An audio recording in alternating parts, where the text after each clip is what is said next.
Shalom, salam Inggris. Setiap kita harus mengalami kemajuan, perkembangan, bahkan lompatan-lompatan yang Tuhan mau dalam hidup kita. Ada begitu banyak dari kita nyaman pada satu fase, pada satu keadaan. Tetapi dunia dan masa depan harus dicapai dengan cara kita berani melompat seringkali. Seringkali lompatan memang menakutkan.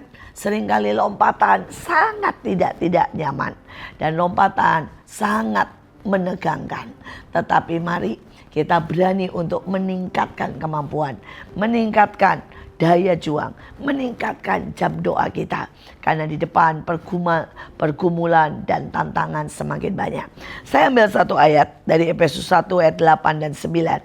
Anugerahnya sangat besar dan melimpah bekerja di dalam kita. Tuhan menyediakan hikmat dan pengertian. Tuhan juga menjawab semua kebutuhan. Pewahyuannya membuat kita menggenapi keinginan terdalamnya. Bapak Ibu, ada begitu banyak orang yang selalu takut untuk menghadapi lompatan-lompatan atau menghadapi perubahan-perubahan, bahkan menghadapi tantangan-tantangan yang selanjutnya di dalam hidup. Tetapi ayatnya berkata anugerahnya sangat besar dan itu bekerja dalam hidup kita. Apakah saudara percaya? Dan kalau kita percaya, kita tinggal berkata, Tuhan, anugerah-Mu yang membawa saya bisa mengerjakan apa yang Tuhan mau. Anugerah-Mu Tuhan yang akan membuat kemudahan demi kemudahan. Saudara, tadi malam saya mendengar sebuah kesaksian dari seorang ibu yang mendatangi saya dan berkata, Tuhan itu dahsyat.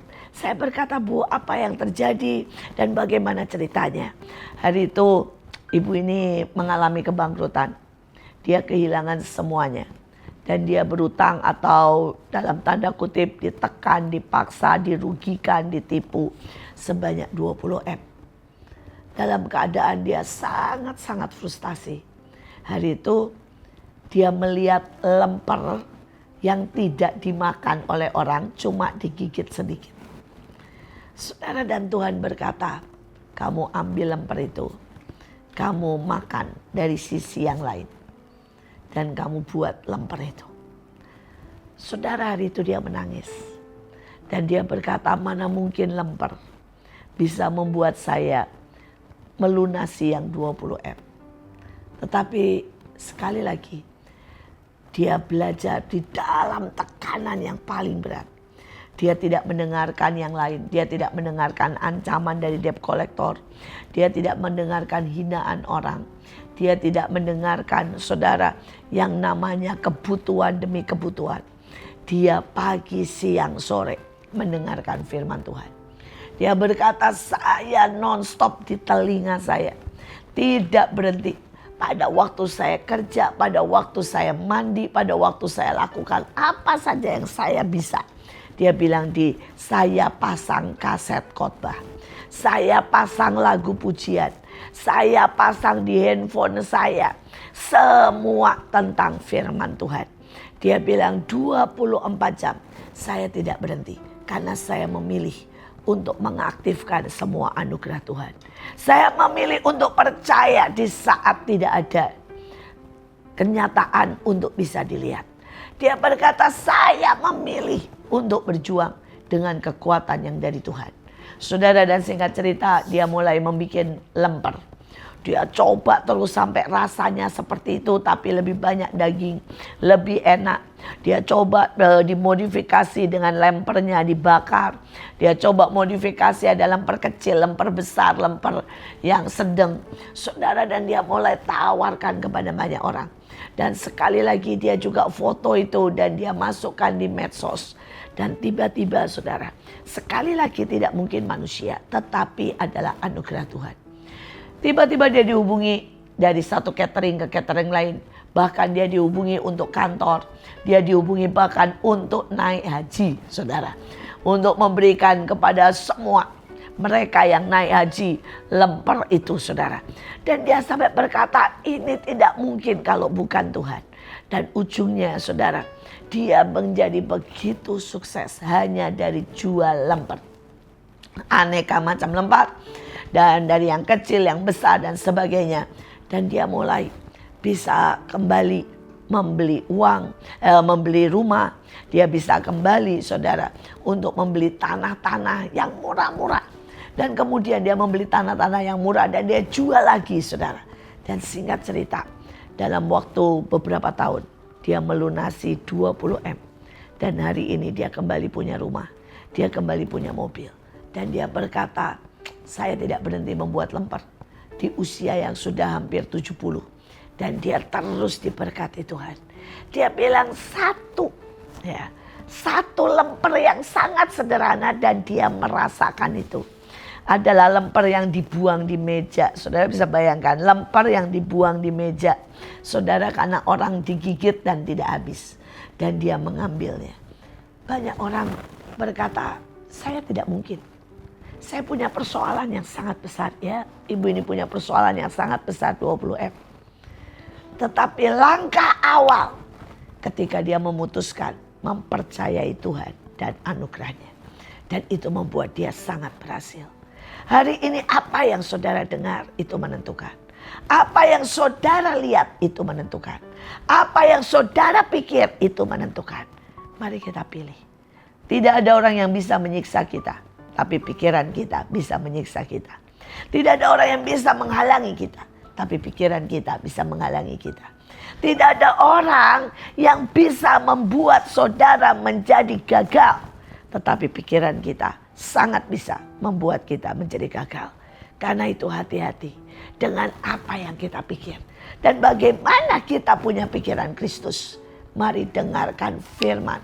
Mari memilih mengambil keputusan untuk mengikuti dan bereaksi seperti yang firman katakan. Kita lihat selanjutnya. Tuhan menyediakan hikmat dan pengertian. Apakah saudara dan saya setiap hari mau berkata, Tuhan, aku ambil hikmat. Aku ambil hikmat. Saudara, seringkali seperti saya selalu menyediakan begitu banyak makanan di kulkas. Dari zaman suami saya, anak-anak saya di rumah, sampai hari ini saya tinggal sendirian. Saya tidak pernah kehabisan makanan di kulkas.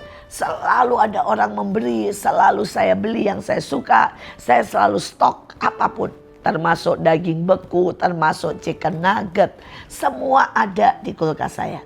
Tapi persoalannya, apakah anak saya mengambil itu, memanaskan dengan microwave atau menggorengnya dan menikmatinya? Seringkali kita lebih banyak diam. Seringkali kita lebih banyak pasif. Bahkan mungkin membuka kulkas saja tidak mau, saudara. Demikian jugalah kehidupan kita dengan Tuhan. Saudara, seringkali Tuhan menyediakan semuanya. Termasuk hikmat, pengertian, ide, kekuatan. Tetapi apakah kita membukanya? Apakah kita sungguh-sungguh, saudara, menginginkannya? Tuhan memberikan kita senjata bahkan untuk memukul musuh. Tapi apakah kita menggunakannya? Apakah kita mencabut pedang kita? Pedang roh. Sungguh-sungguh untuk berkata di dalam nama Tuhan Yesus. Semua roh kemalasan, semua roh sakit penyakit pergi dalam hidup kita. Ataukah kita begitu malasnya sehingga kita tidak menikmati semua yang Tuhan sediakan. Yang selanjutnya, pewahyuan. Itu membuat kita menggenapi keinginan terdalam Tuhan. Ketika saudara belajar untuk mencari pewahyuan, maka saudara tiba-tiba akan melihat increase. Kenapa? Karena pewahyuan membuat kita melakukan keinginan Tuhan. Dan keinginan Tuhan selalu terbaik. Keinginan Tuhan beyond dari yang pernah diimpikan oleh manusia. Keinginan Tuhanlah membawa kita menjadi raksasa iman. Menjadi raksasa, saudara, di dalam kerohanian. Hari itu ketika saya mulai bertanya, Tuhan wahyukan lagi yang baru. Tuhan mewahyukan tentang destiny. Dan tiba-tiba saya bertanya, oke Tuhan, setiap orang punya destiny, punya tujuan apa dan bagaimana. Tuhan berkata, destinimu adalah menolong orang-orang miskin. Tiba-tiba saya bertanya lagi, Tuhan apa yang harus saya buat? Dan Tuhan bilang, hari itu saya masih berumur 9 tahun. Pergilah ke belakang rumahmu. Ambillah anak-anak yang paling tidak bisa untuk menulis, masih bodoh, tidak bisa baca, ajari mereka. Saya mulai dari sana. Dan ketika saya menangkap pewahyuan itu, hidup saya terus naik. Sampai hari ini Tuhan anugerahkan sebuah sekolah, rumah singgah, dan banyak pelayanan lain. Dimulai dari saya menangkap pewahyuan tentang destiny. Hari ini kalau kita mau increase, mari kita nikmati ini. Mari kita sungguh-sungguh mengambil ketiga hal ini. Dan kita akan increase. Tuhan Yesus memberkati.